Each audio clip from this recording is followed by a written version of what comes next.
Hey YouTube, we are back again this week for another video portion of the Daly Dose Sports Podcast. Hopefully you are enjoying these each week. I hope everyone out there is doing well. Hope you're all staying healthy. We're actually doing something a little bit different this week. We already started a little breaking news, some NFL, some NBA news coming out this week. But right now, we are actually going to be taking a look back at some historic NFL drafts. Here's the question. If given the chance at a do-over, what would NFL teams do differently? So let's go ahead and jump into that right now. So last week, we handed out some winners and losers from the 2020 NFL draft. But if we were thinking back to some historic drafts of the past, what might NFL teams change if they got like a total do-over? I mean, let's say the Portland Trailblazers got a do-over on the 1984 NBA draft. Would they take Sam Bowie again? Or would they go ahead and take Michael Jordan and say, you know what, let's just try to find a way to get that guy some playing time and let's just kind of see what happens. So with that in mind, let's take a look back at some past NFL drafts today and see what teams might do different. And let's start off in 2012. The draft took place in New York City like it always used to, and it was one of those drafts that two quarterbacks were taken with the first two picks. So let's take a look at the top 5 picks, and let's see what teams might do differently now that we kind of know what we know. The Indianapolis Colts were the first team on the clock. They had gone 2-14 the previous season, and the Colts had just finished their first season without quarterback Peyton Manning because he was out with one of those neck injuries and all the surgeries and all that. And the Colts would end up cutting Peyton prior to this draft.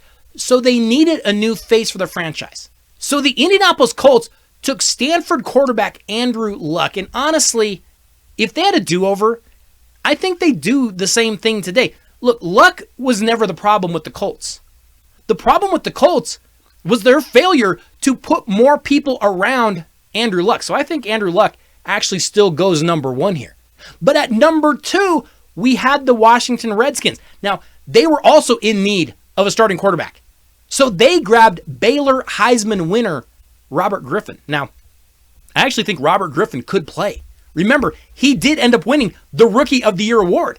The problem with Griffin, he never did learn how to avoid the big hit in the NFL. He always trusted his physical ability to escape. And here's the problem. That doesn't always work in the NFL. You're going to get hit. You're going to probably get hit often. And Griffin was injured a lot. So I could totally see Washington going in a different direction in this draft. I mean, we didn't know it at the time, but the best quarterback on the board was Wisconsin quarterback Russell Wilson. Remember, he wasn't even taken until the 3rd round. So if they get a do-over, Washington takes Russell Wilson, and he has a solid NFL career. He's probably stuck on a bad team with a bad franchise. And then, I don't know, I could see Russell Wilson like becoming a future DC politician. Couldn't you see that? Easy to see. Up next, at number 3 are the Cleveland Browns, who chose Alabama running back Trent Richardson. Now, Richardson ended up being a massive bust. He washed out of the league by 2017. So the Browns have to go somewhere else here. I actually think the Browns will go defense here. I think they grab a Boston College linebacker by the name of Luke Kuechly instead. Now, their offense is still going to be terrible, but Kuechly's going to be flying around and making tackles and knocking people out and probably knocking himself out. That's a much better pick, though, at number 3. The Minnesota Vikings would be up at number 4, and they took USC offensive tackle Matt Khalil. Remember, the Vikings had Christian Ponder at this time. Now, at the time, Minnesota actually thought Christian Ponder was good, when in fact he was not. So they thought protecting Christian Ponder was probably their best move in the draft. Actually, I think they might do it again. Matt Khalil has been good. He's maybe not great, but he's been good. And when you think about it, being good and not great kind of sums up the Vikings franchise in general. So I think Khalil would be the pick again at number 4. Now, the number 5 pick went to the Jacksonville Jaguars. They selected Oklahoma State wide receiver Justin Blackmon. And after playing a full rookie season with the Jaguars, he was suspended for the first 4 games of 2013 for violations of the NFL's substance abuse policy. Then he was suspended indefinitely for another violation in November of 2013. Justin Blackmon has never played in the league since. The problem for the Jags was not really a lack of wide receiver talent, though. Their defense was terrible. They allowed 28 points per game. So the Jags ignore Robert Griffin. They had quarterback Chad Henne, and maybe he would be good enough. They obviously ignore Justin Blackmon because he ended up being terrible. And instead, they take little-known Utah State do-everything linebacker Bobby Wagner. Yeah, you ever heard of that guy? Now, if you think of the impact that this all would have, these changes would impact a number of teams, wouldn't it? But mostly, a do-over would impact the Seattle Seahawks. Because without Russell Wilson and without Bobby Wagner, I don't think Seattle is winning a Super Bowl. Instead, Seattle is forced to take Kirk Cousins, and then Kirk Cousins probably couldn't even beat out Matt Flynn, which would not be good. Meanwhile, Robert Griffin lasts until the number 8 pick and he goes to Miami instead of them taking Ryan Tannehill. And in Miami, Robert Griffin is actually probably injured much, much sooner. Okay, let's go back to a year that saw a monster bust with the top pick, because that is going to shake everything up. The year was 2007, and the Indianapolis Colts had just won a Super Bowl over the Chicago Bears. The 2-14 Oakland Raiders had the top pick in the draft, and they were once again hoping to change their franchise completely. But that didn't happen, because with the top pick of the 2007 NFL Draft, the Oakland Raiders selected LSU quarterback Jamarcus Russell. Russell played 3 seasons with the Raiders. He compiled a 7-18 record as a starter. He threw just 18 touchdowns compared to 38 turnovers. They say he didn't have a good work ethic. He was out of the league completely by 2010. One of the biggest draft busts in history. So the Raiders clearly can't go that route again. Here's the problem. While this was a good draft, there were a number of stars in it. There weren't really any good quarterbacks in it. The best quarterback in the class was probably Stanford quarterback Trent Edwards, and that's not saying all that much.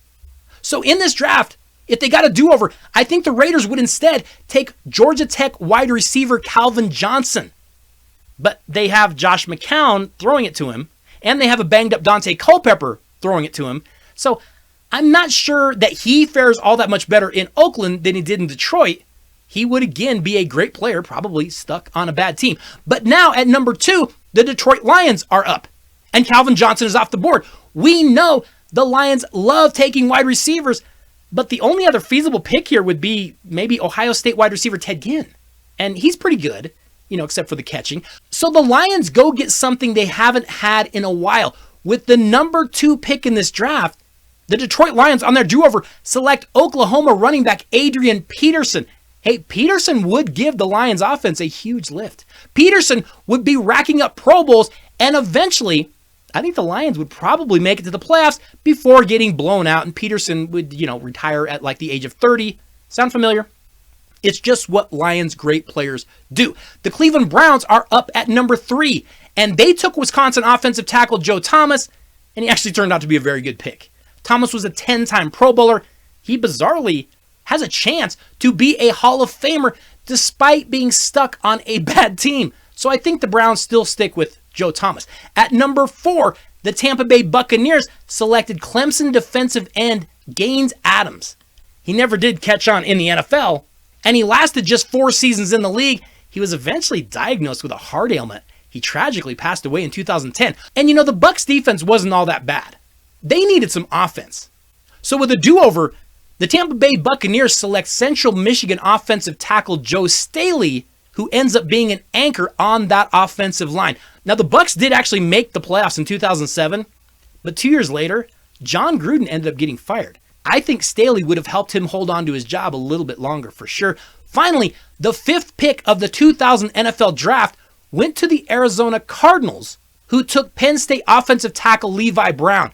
Levi Brown got injured a lot, never did turn out to be much.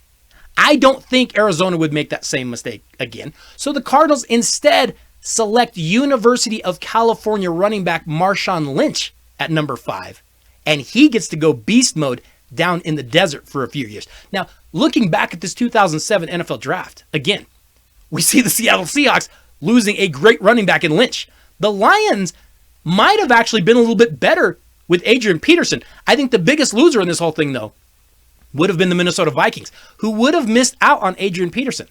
Well, and also I think a big loser would have been his son, who would have been stuck in Detroit with most likely a way grumpier father.